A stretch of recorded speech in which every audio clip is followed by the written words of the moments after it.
Hello, today we will guide you through how to upload digital products on Payhip. To get started, open Payhip and go to your dashboard. This is the main control area for your store, and it's where you can manage your products, sales, and settings. If you are already signed in, the dashboard should load right away. If not, sign in first and then continue to the dashboard page so you're ready to begin. Once you're on the dashboard, look at the top navigation menu and click on Products.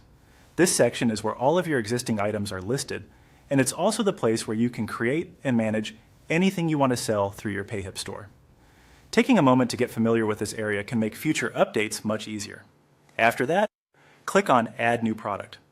This option starts the process of creating a brand new item for your store.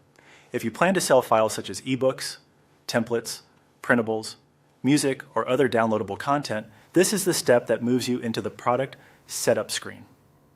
Next, select Digital Product. Payhip offers different product types, so choosing the correct one is important. By selecting the Digital Product option, you're telling Payhip that customers will receive a downloadable file instead of a physical shipment or another format.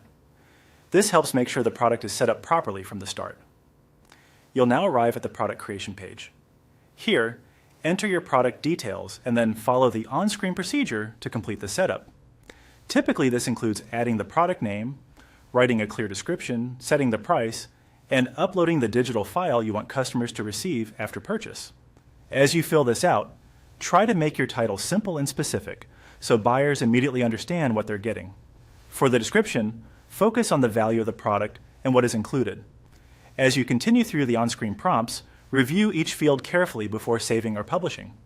This helps prevent small mistakes such as incorrect pricing or missing files. It's also a good idea to double check that the uploaded file is the correct version and that your product information matches what you intend to sell.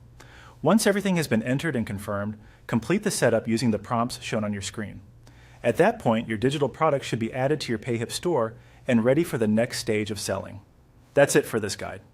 You've now seen how to upload a digital product on Payhip in a simple, straightforward way.